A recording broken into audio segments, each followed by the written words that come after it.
It's hit. This is hit in the air to right field. It's deep. Back goes Naquin. Back near the wall, and it's out of here! Brandon Nemo comes crashing down with a three-run homer. Hey, everybody. Welcome back to the Shea Station podcast. We're back in Studio One. We're getting booted all over the place, but kind of an upgrade today. YouTube listeners, or watchers, I guess, if you're viewing this right now and you're looking in the bottom right corner, that is our producer, Audio Jack. He's got the camera today. We're upgraded. We're feeling high. My co-host here, Jerry Blevins. Jerry, how you doing today? I'm great. Yeah, this is a great setup. I get to look, at the show's template. We don't have to splice it in afterward. Jack doesn't have to do any editing. We're good to go, man.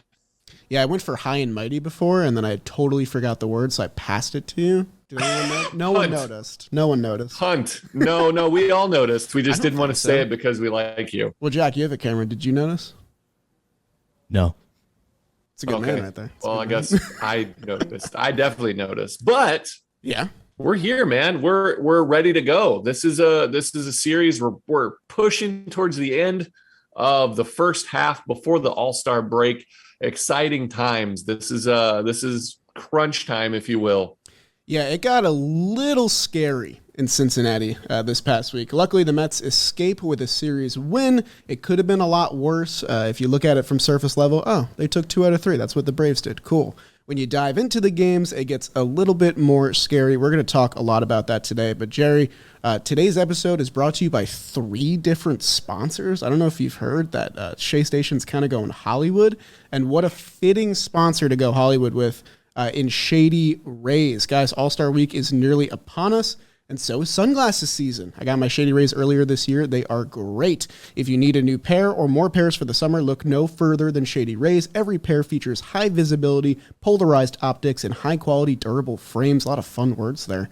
And they're backed by lost and broken replacements. Shady Rays will send you a new pair if you lose or break them, no matter what happened. And you know me, I'm a clumsy guy, so I break my sunglasses all the time. They're changing the way you wear sunglasses in the outdoors, offering the best combination of fit, style, and performance without the big brand price tag. They also provide 10 meals to fight hunger in America with every order, and have donated over 20 million meals to date. Looks good on your shades and feels good by making an impact. If you don't love them, exchange them for a new pair or return them for free within 30 days. That's pretty cool. There's no risk when you shop at Shady Rays. Their team always has your back. So get $20 off each pair of premium polarized sunglasses at shadyrays.com with the code JomboyAS. That's for Jomboy All-Star. So JomboyAS at shadyrays.com. Thank you to them for sponsoring today's episode of Shea Station. Very nice. Love it. All right, Shady Rays. Welcome into the fold. Did you get a pair of Shady Rays? I haven't gotten my Shady Rays yet because I'm not in the office, but we ordered them for our big trip to LA for All-Star Week. I'm excited to get them because I see C Rose looking fantastic in those. I'm thinking, hey, well, us old guys can look good too. Exactly, man. Get yourself a pair of aviators, something nice, a little gold rim. Who knows? Who knows? All right. I don't even remember what I ordered. We should talk about Mets baseball, right? Let's do it. Let's get into it. Let's recap the Cincinnati Reds series. All right. And you used the right word, first of all, escape. We escaped Cincinnati. It was frightening. So it'll be interesting combo. Yeah. All right, so I got game 1. Game 1 was probably the most easygoing of the 3 for sure. The Mets got 4 base runners in the first inning of this one and failed to score. That's not usually a sentence you can say, but that kind of set the tone for this entire series. A lot of runners in scoring position woes. A Canna hit by pitch and a Nito single set up a Brandon Nemo 3-run homer off Hunter Green, who was pounding 100-mile-per-hour fastballs against our lineup. Former Met Brandon Drury got the runs back on a 3-run homer of his own against Taiwan. That's a 3-3 tie, but Taiwan shook off the home run, had a pretty solid start once again, just that one mistake to Drury. He went 6 innings, 3 earned runs allowed, 4 hits, 1 walk, and 9 strikeouts. Another high strikeout total for Taiwan on 97 pitches. Francisco Lindor in the 5th inning fights a good count against Hunter Green, gets it to 3-2, and then cranks a solo home run to right field to give the Mets a 4-3 lead. Later on, it was a McNeil single and Mark Canha double, which set up a Dom 2-run double in the 6th inning to dead center. I thought he got that one, bounced right in front of the wall, so that's unfortunate. Eduardo Escobar singled home a run. It was Francisco Lindor 2 outs for insurance in the 7th inning, 7-3 Mets there. Drew Smith came on for the 7th inning. He was a little bit shaky in this one, a lot of hard hit balls. He gets out with only 1 run allowed on a solo shot to Nick Senzel. And then Colin Holderman, who's back with the club, my guy, and Seth Lugo, they get the 8th and the 9th. They seal the 7-4 win. Lugo gets his 3rd save of the season. Multi-hit games for Nemo, Lindor, and McNeil, and every Mets starter records a hit in this one. So after this first game, we kind of felt like we were cruising okay. You know, we're better than this other team. We should cruise to an easy series win, maybe even a sweep. And we're getting Max Scherzer back for game 2. That's right. Yes, Taiwan looks fantastic in that game. You know, the home run to Drury, that guy's on another planet right now. But game 2, it's the return of the Max Scherzer back in action against another returner in Nick Lodolo, a giant lefty. I didn't realize how big that guy was. He looks like a monster on the mound. Very impressed with him. But he does not go quite as hot as Max Scherzer. Max goes 6 innings, allows only 2 hits, 0 walks, 11 punch-outs in his return. He was efficient, could have gone longer. He has not built up. The guy is at his peak right now. He's looking fantastic. That was a beautiful sight to behold for all the Mets fans. Kind of, you know, at some point he's going to show his age. We're like, not yet. Max, keep pushing it. He looked fantastic. Love seeing it. The story of the game, though, is the Mets not hitting with runners in scoring position. They had runners in scoring position in the 1st, the 2nd, the 4th, the 6th, the 7th. They had base runners on base in every inning but the 8th and 9th, and they just didn't come through. They go 0 for 8 with runners in scoring position, leaving 9 total on base. Starling Marte had a great game, though. He went 2 for 2, 2 walks, a stolen base, did get picked off. Canha goes 2 for 4, but they just can't hit when it counts. They get shut out. Scherzer goes 6. Joely comes in the 7th, looks solid, gets 2 punch-outs. Tommy Hunter comes in to pitch the 8th, gets 2 on with nobody out. And they bunt him over 2nd and 3rd, gets a huge infield pop-up, and then a nice little lazy short fly ball to right field to escape the jam. He looks solid. And then in steps Lugo, going back-to-back. They wanted to give Ottavino an extra day off, so Lugo comes in with a tie ball game, 0-0. Immediately, Tommy Pham puts a double on the board.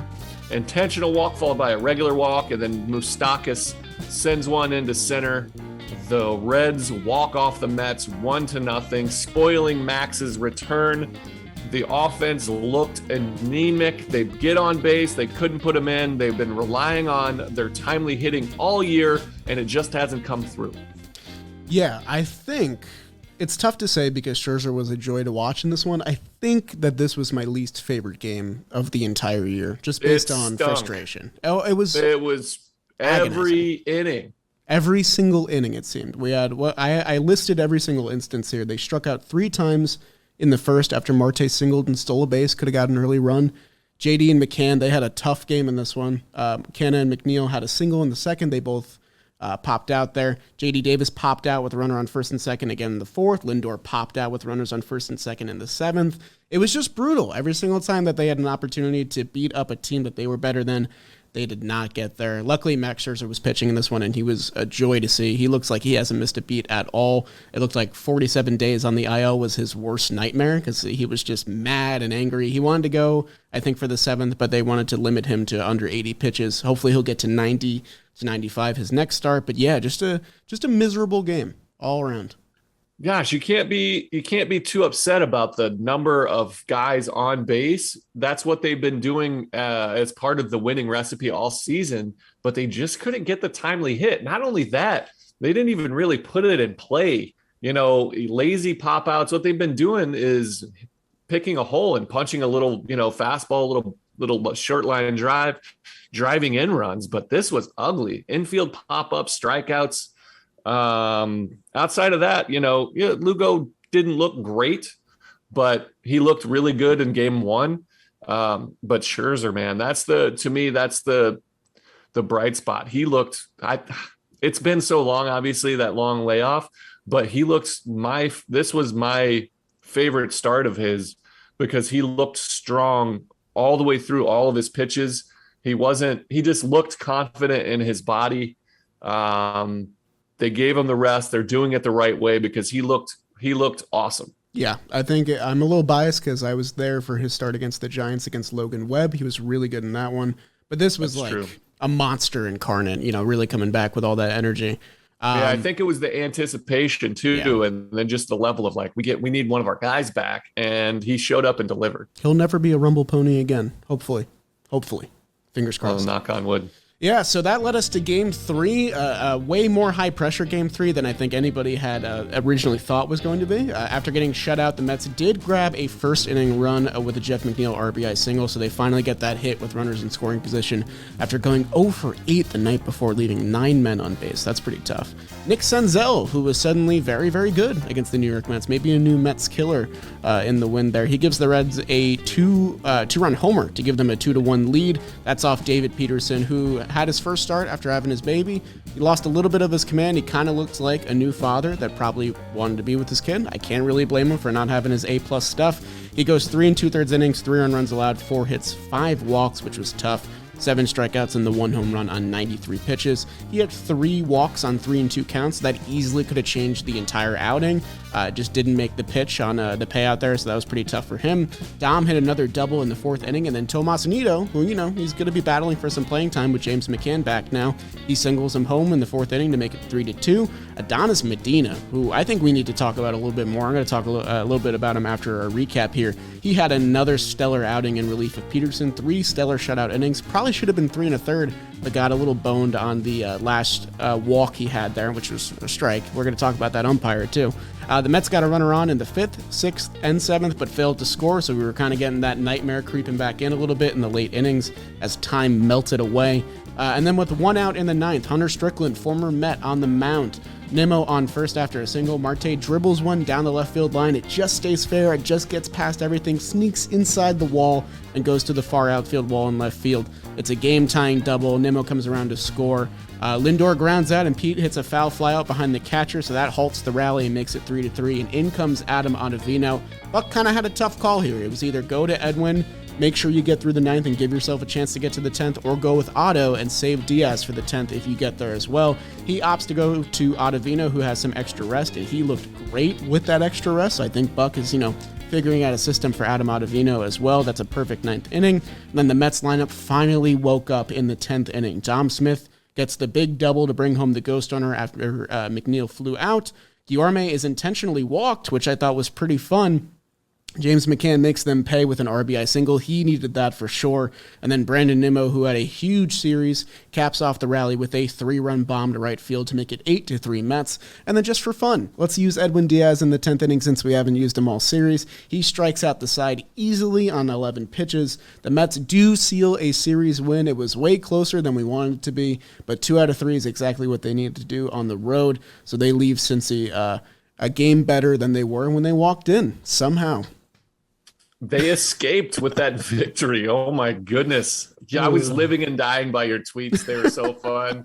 You're just like, please don't do this to me. Don't make me angry and sad all at the same time. Come through, please, Marte. Like all your emotions showed your Mets fandom so much. I loved it. Huge from Nemo, huge from McCann. I mean, that's the right move. That's the right move to walk Guillorme there to get to the lesser hitter for sure. Nice to see him come through. You talked about the Ottavino, him coming in the 9th there. It's the right move. He's got to pitch because he had that extra day. You got to get him in there. And on the road, you don't want to bring your closer in until there's a save situation. At home, he would pitch that inning. Diaz would have pitched that inning. Just traditionally, you never know with the metrics and today and where the lineup is. But that's the more traditional go of it. But, man, that was a nice little breakout. Good to see Dom really, really stroke the ball. Just an escape of a series, man. Escaped. Yeah, it really felt like a weight just came off my – I'm not there. I'm not in the Mets uniform, but it felt like a weight came off my shoulders when we scored 5 in the 10th there. They needed that so bad. I don't know what, ever since that Miami game, I don't know what has gotten into this team with runners in scoring position. It felt like they did a complete 180, but luckily they got some timely hits there. I do want to give some love to who will become the unsung hero of this game, who is Adonis Medina. Adonis Medina. Shout it. Give it. Give me mid-relief love. I'm for it. DFA'd by the Pirates. For no reason, pitched pretty well there. Mets scoop him up. He's having a great season. He had one blow-up outing in Coors Field, which is kind of like, bounced out his numbers a little bit. But I just wanted to shout him out really quick. He played a huge role in the Mets' 7-run comeback against the Phillies, where he went 2 2/3 shutout, kept the Phillies at 8 runs there. He was involved in this game, of course, 3 shutout innings. He held the Astros to 1 run in 3 innings. He's had a dozen great outings. He had the Dodgers save in the 5-4 win at Dodger Stadium. Oh, that's right. I forgot about that one. People forget he's played a huge role in a bunch of the key games of this season. And I just want to give him some love because he's a piece that we got for free. He's been bounced up and down from AAA 5 times already this year. This is a guy that deserves to stay with the big league ball club, in my opinion, when we get some reinforcements back, because Trevor May is going to be coming back soon. They'll need a spot for him. So I wanted to give some love to Adonis because I think he fully deserves it. He's having a great season. I'm for it, man. I agree. He looks like a guy that's going to be there for us for the whole season. Again, it's very fickle because it's very fluid, because you can be great and then all of a sudden you're not. Yep. It's but he has looked good, and it's kind of been all season, like you said. He just stepped in like Holderman and just been like, oh, okay, eye-opening. The guy just knows how to get it done. Whatever's working for him with the Mets, it's been a great relationship. So it's good to see. Thank you for shouting him out. It makes me feel warm and fuzzy inside when you shout out a guy in the middle relief role. So Listen, appreciate it. I've seen a ton of horrible Mets bullpens. So the fact that this one has so much depth behind their top guys, with guys like Holderman, Medina, Sean Reed-Foley went down, but he was the depth piece as well. It's just nice to have that security, It's interesting that you say that, because I think one of us will, at some point, we're going to talk about trades and the deadline coming up. A lot of people think we need one more guy at the back end, if Trevor May comes back and is that guy. How do you feel about that? Yeah, it's really interesting because in the first 2 months, I would have said, yes, we absolutely need one more impact guy. But then the Mets bullpen had a really good month of June, even though the team record wasn't as solid. They just came through in a lot of areas where we needed them. And I look at this list of trade candidate relievers, and obviously it's always a long list every year because bad teams, they're always bound to have at least one good reliever. I think the Mets could maybe use a lefty. You got, Joe Mantiply on the Diamondbacks, Andrew Chafin, a guy that we could have signed. He's on the Tigers. A lot of right-handed relievers as well. But at the same time, if the Mets come away and their big move is a bat instead of a reliever, I'm not upset, if I'm being completely honest. I have regained a lot of trust in this bullpen over the past 30 days.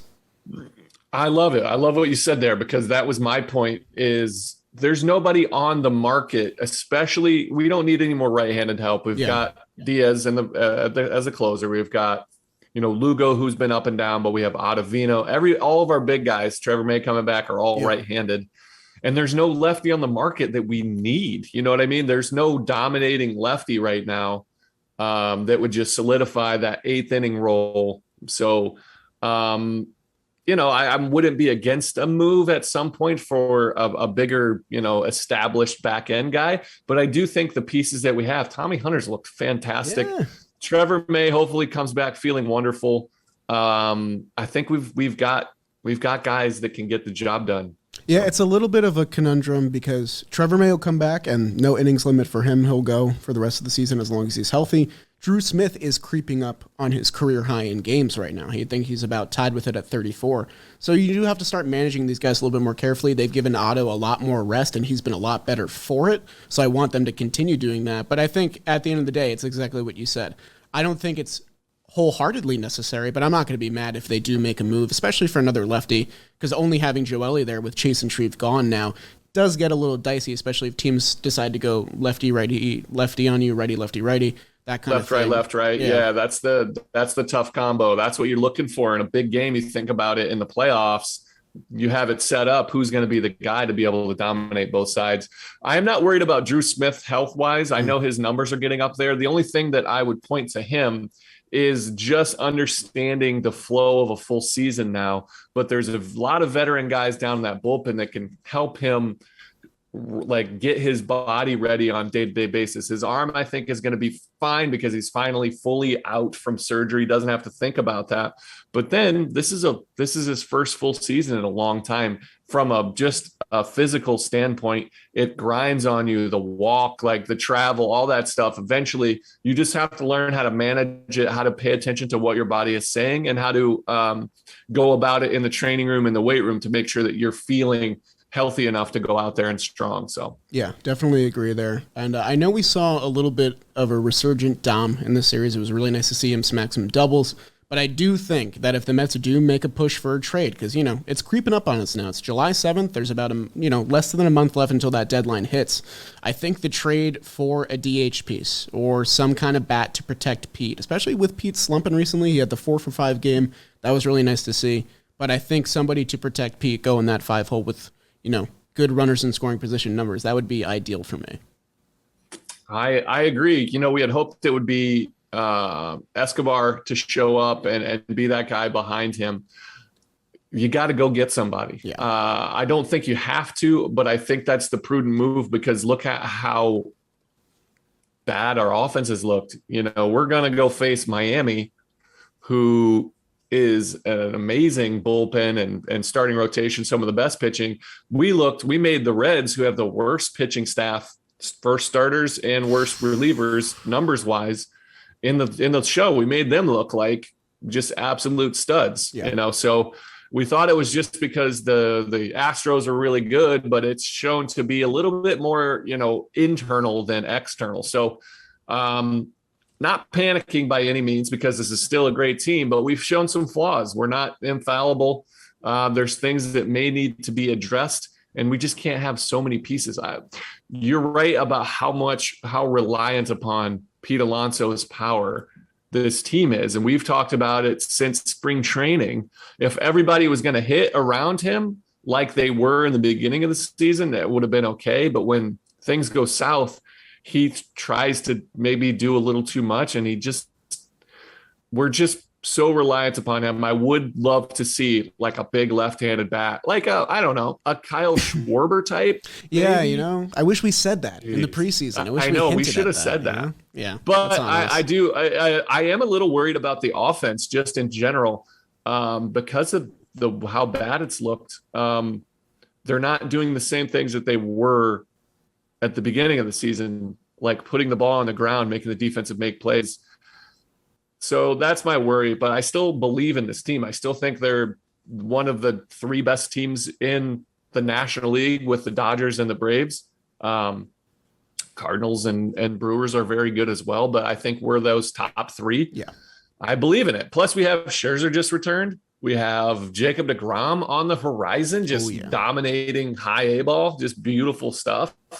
So, yeah, there's a lot of things to look forward to, a lot of things to be cautious about. I think that the big thing that I saw in this Red Series was that was uncharacteristic of the lineup was just a lot of like short at-bats, a lot of reaching for breaking pitches outside the zone, trying to make something happen and not letting the good pitch come to you while you work the count. I mean, Starling Marte had a huge hit in Game 3 that tied the game.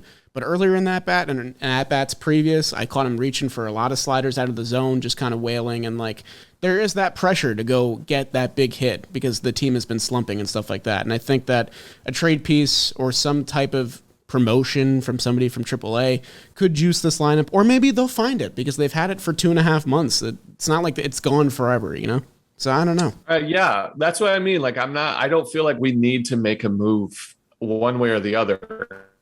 And again, the names on the trade market for the relievers aren't great. There's nobody that's like, go get that guy. Yeah. I feel kind of the same way about the free agent guys that are offensive. There's nothing that we need to go get that we can't have similar success with a guy that's been doing it all year or should step up and be able to hit. You want to do some apples? Let's get some positivity in here. Before we do, I got to tell you who's bringing us the apple today, which is a brand new sponsor for Shea Station, one I'm really excited about because they are delicious. It's Bear Burger, guys. For those that are not familiar, they got burgers for everyone. Yes, even you. They are a burger joint, but they aren't the type to be bogged down by labels. Their menu is filled with options for everyone, regardless of dietary preferences, whether you're 100% vegan or you think ketchup is a vegetable. We won't judge. Bear Burger, there is only one dietary restriction you'll be limited to: food that's made to taste great. I love that. Their kitchen and bar happy hour is the best in New York City, 12 to 7 p.m. Monday through Friday. Don't miss out on that. They have exotic burgers, which I didn't know, and they're kind of fun. They have elk burgers, ostrich burgers, and bison burgers. Sounds pretty good. Sounds a little interesting. They also got bar bites at the Bear Burger kitchen and bar. All food items for $9.95 Monday through Friday, 4 p.m. to 7 p.m. There's 2 Nashville sliders, 6 PBRs, and a martini, all for under $20. Kind of a steal. So click the link in our description on the Shea Station episode to find yourself at your new favorite happy hour spot, burger joint, and luncheon. It's marketing.bearburger.com. Link is in all descriptions on Spotify, Apple Podcast, and YouTube. Guys, go check it out. They are awesome. Thank you to them for sponsoring us. Love it. Also, one thing, just want to point out on that ad read, ketchup as a vegetable, tomatoes a fruit. Tomatoes are fruit. I'm in agreement. So you can't. Yeah. So what's happening? Well, we're not judging. Why are we people. saying that? We're not judging. Come on, people, Bear Burger. okay? Hey, You're delicious. I don't know. You're judging them already? It's our first read. Man. I am. They haven't sent me any product. That's terrible. Yeah, they haven't sent me a burger in the mail. What kind of sponsor is this? They can do that. You want first ups? I do. I'm very happy for this man who stepped up. He's been stellar all year. I don't think I've picked him for Apple, and I'm not sure that you have. Ooh. His name is Brandon Nemo. Ooh. Some claps for him. I love it. Brandon Nemo is the apple of my eye.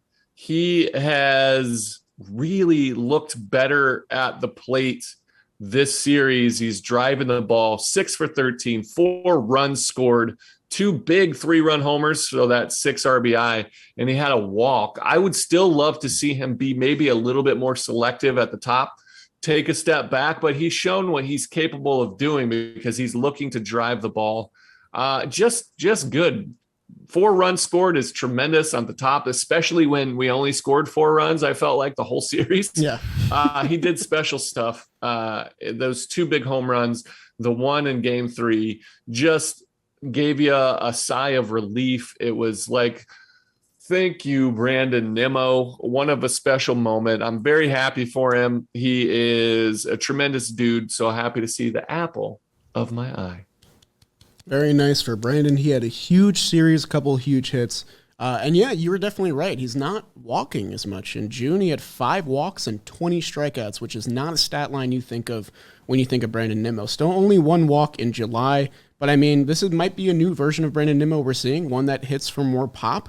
I'm not entirely opposed to it as long as it becomes a little bit more consistent. And as you alluded to before, you have never picked Brandon for your apple. I've only picked him once. And that was in the Cardinal series in May. So there you go. Nice to see him step up for me finally. There you go. About time. All right, I also got an apple, and there's a couple good choices. Starling Marte. Give it to me. You lobbied for a guy. I did. I may have changed. You peer pressured me a little bit. We can be honest. I did. We can talk about it. I was originally going to go with Dom Smith. I was happy for him. He had a good series by his standards for this season. 3 for 10, 2 runs, 3 doubles, 3 RBI. Very productive in the middle of the lineup. Didn't get 3 starts. So he didn't get as many chances. I thought about Starling Marte. 5 for 13, a double, an RBI, 2 walks, and a stolen base. He was kind of all over the place in this series. Really tried to help the Mets in game 2. Couldn't get it done. But my apple is going to go to the guy that we've been sorely missing for over a month and a half now, and that is Max Scherzer. Came back in game 2 and absolutely balled out against a Reds lineup that just looked like mincemeat against Mad Max. 6 innings, no earned runs, 2 hits, no walks, which was really nice, and 11 punchies. He definitely probably could have kept going, and I think we'll see him go deeper his next start. But, Mets want to be precautious with that oblique. But it was just so nice to see one of our 2 aces on the mound. This is a team that has been built upon their top premier pitching staff for the past 5 or so years. And going without it for a month and a half was kind of, it was a little bit of a shock to me because I'm used to seeing DeGrom or somebody balling out on the mound. We had a bit of a tough stretch with our starters in June, and it's nice to have that stability back at the top. And Max is only going to get better. He's only going to get angrier, and hopefully he stays healthy for the rest of the season. And then somebody else who's also pretty good can join him in a few weeks. Congrats, Max. Well deserved. You said mincemeat. He did make the Reds look like the Cincinnati Reds of this year. Yeah. They were without Votto. They were a subpar team, and he made them look like that. He can do that to any team, which is special. But that was the first time where we're better than the Reds, and our team is significantly better than the Reds. Like not even in the same ballpark, so to speak. They're clapping outside the office again. But that was the time where he's diced them up. I'm going, finally, this is what a good team should do to a lesser team, destroy them. But the offense didn't help him out. But he made him look like mincemeat, as you said. So well-deserved.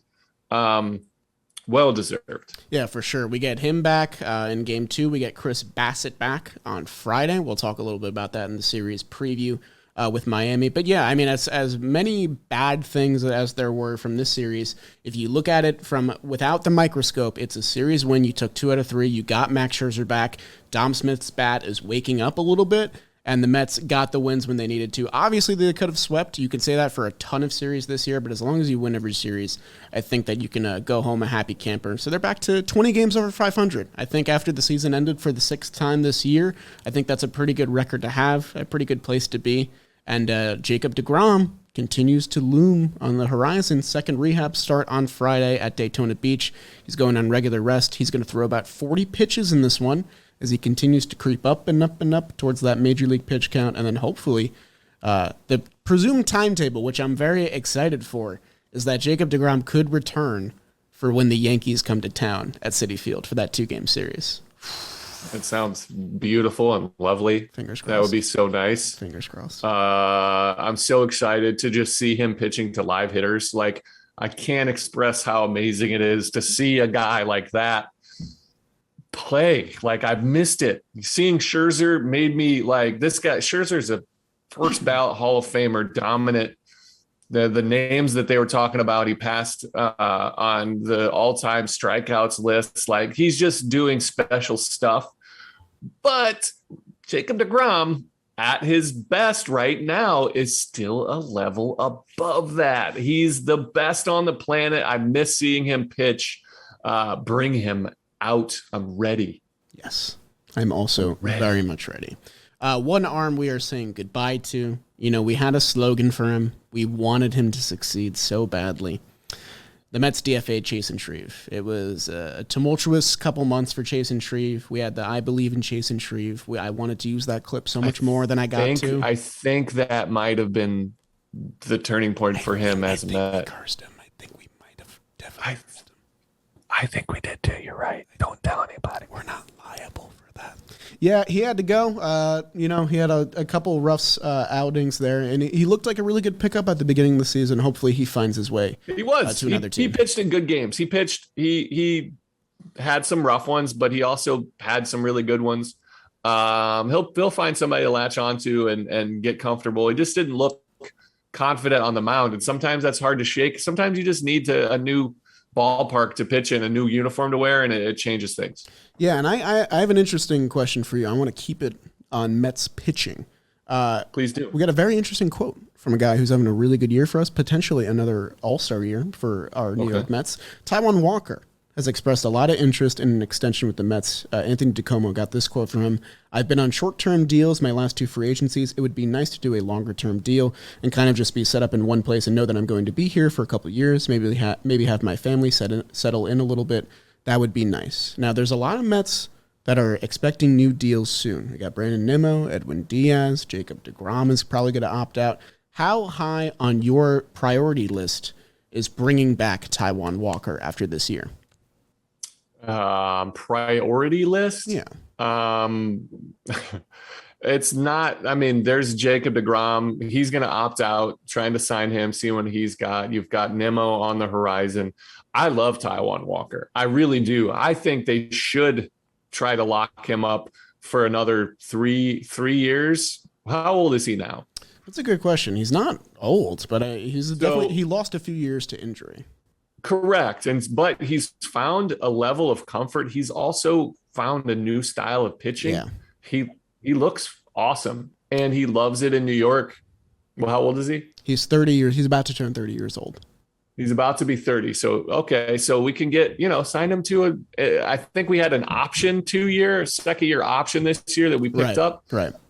Give him see if he wants a 2-year deal with an option for a 3rd year like that, and sign him up for cheap, because I understand you have a family. You want to settle in. You don't want to, I was the same way. I ended up being in basically 2 places for a long time, but you never knew where you were going to be.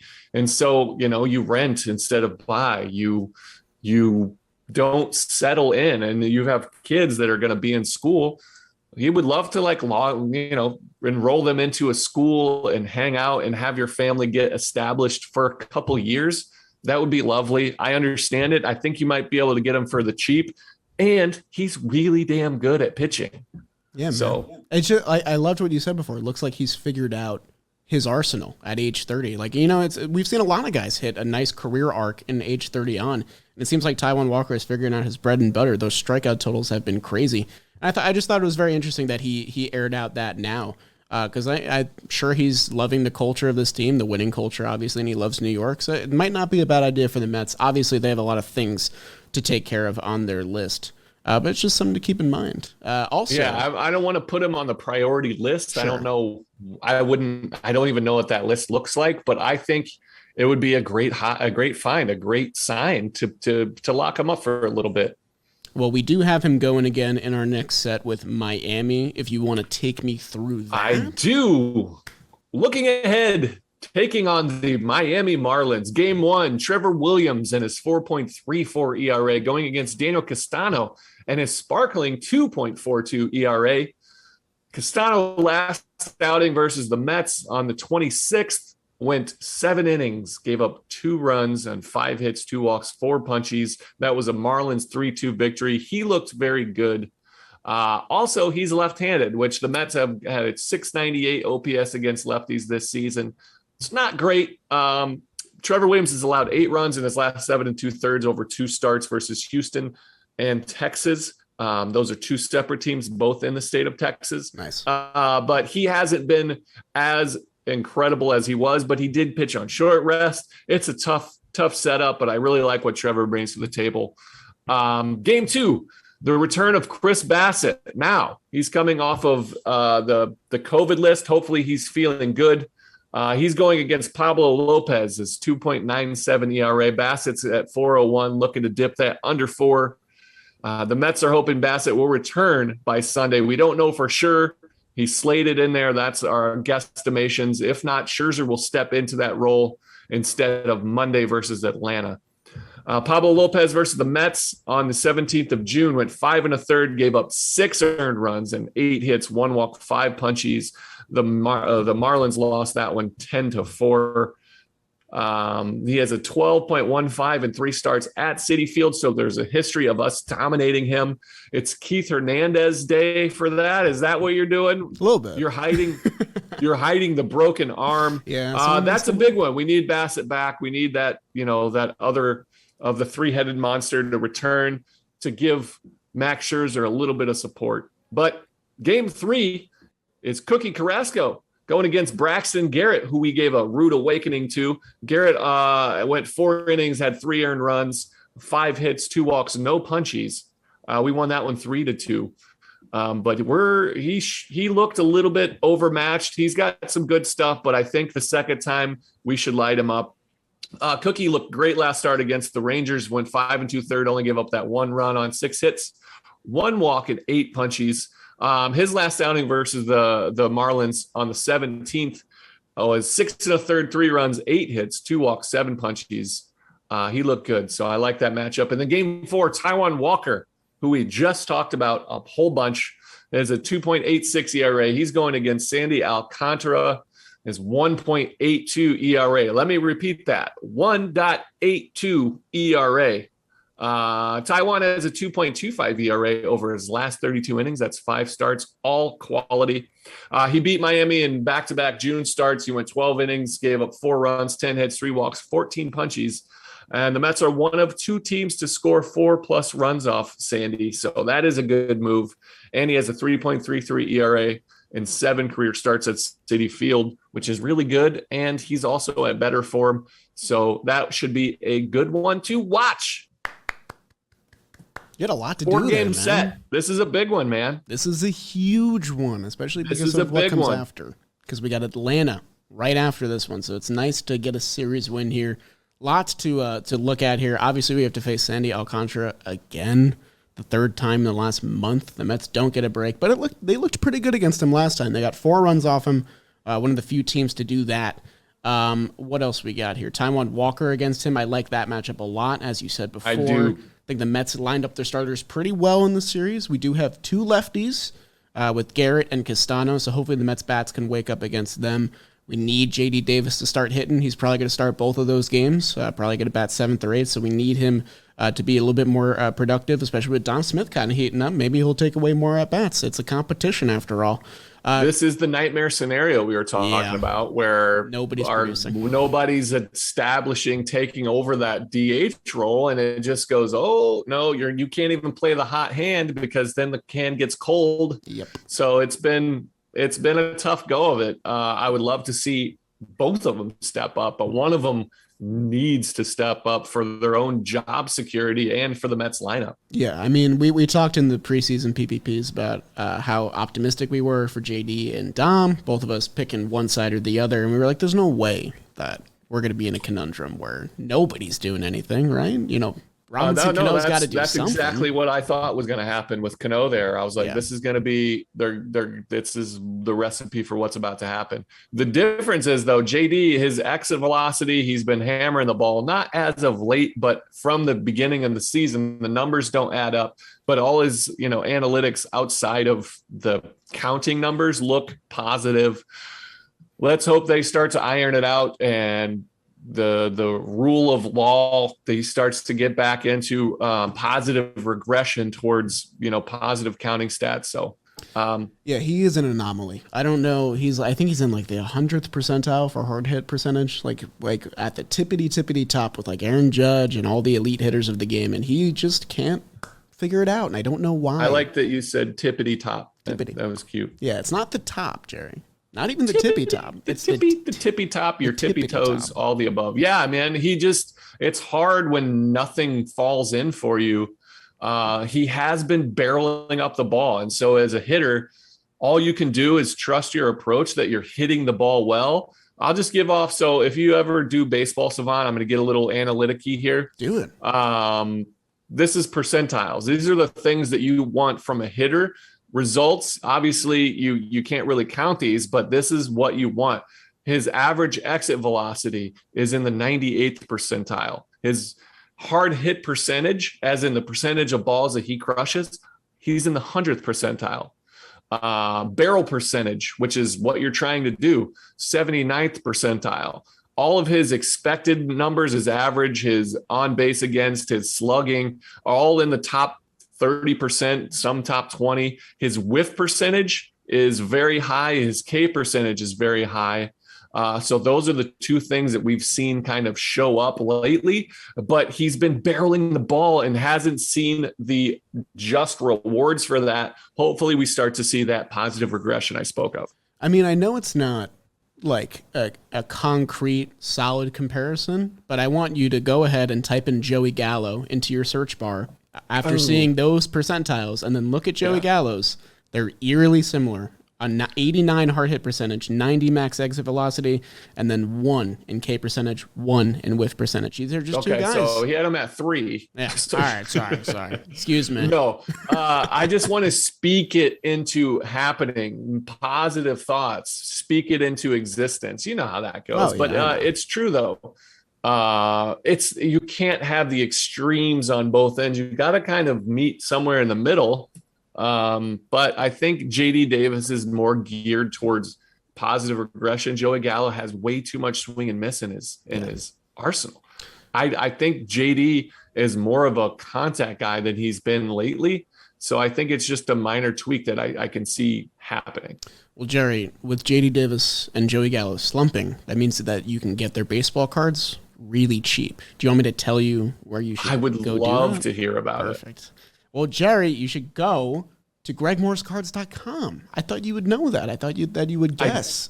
Tell me more. All right. Well, they're the most trusted sports card seller on the planet. We knew that. They sell over 80,000 sports cards every month, which is over 2,000 a day exclusively on eBay. That's a large number. They sell baseball cards from every era, pre-war, post-war, and modern. You can get your J.D. Davis card today if you really want it. Why do they trust people, or why do they trust GMC for buying cards? Greg Morris and his team hand grade every card that they sell. Buyers have been trusting Greg's grades for years. If Greg says the card is mint, you know that the card is mint. So go to their website now, gregmorriscards.com, to see their inventory, and they want to give you $10 in free cards just for hearing about them from Jomboy Media. So go to their website, find the cards that you want, and if you win the eBay auction, message them with the code JOMBOY to get $10 off your order. That is gregmorriscards.com. Thank you to them for sponsoring today's video. The amount of ad reads that I've had to do today, I'm parched, man. I'm running out of steam here. Well, now we need some type of beverage so that you can unparch yourself.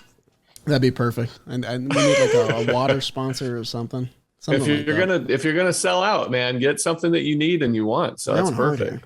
Thank you, GMC. Thank you, Bear Burger. Thank you, Shady Rays. Yeah, we appreciate you having us.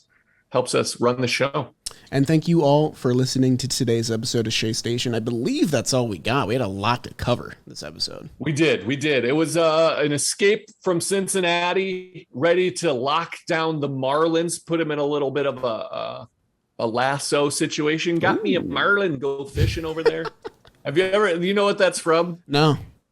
So it's Austin Powers when Mini-Me is running across the table and he pulls the leash. Jack's nodding. It's one of my favorite little. He goes, "Oh, got me a Marlin." It cracks me up every time. Love that. But yeah, this is a big series. I don't want to look ahead to the Atlanta series, but we're looking ahead to the Atlanta series. We need to get the offense clicking in the right direction, facing off against the stellar pitching staff of the Marlins. Could do that because you're not going out and getting cheap hits. This will lock you in. Come on, Eric Chavez, do your thing, my man. Get them going. Get the boys going. We need the boys going. We will have a special guest on our next episode on Monday. Some guy that knows the Braves, roots for the Braves a lot. I'm not going to tell you who it is, but if you're a Jomboy guy, you might know already. We'll have him on for the series preview, which is coming then. And we'll recap the Marlins series, which is hopefully a series win. And then we'll go on and we'll have our biggest series of the year, I'd say. I'd say so. Let's go Mets. Let's go Mets.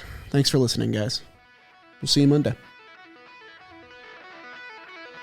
Somebody broke my Keith bobblehead. Somebody broke it. Jack, say something to justify this. It's working. Hey. Here's the glove. Look at this. You being in the apple is badass.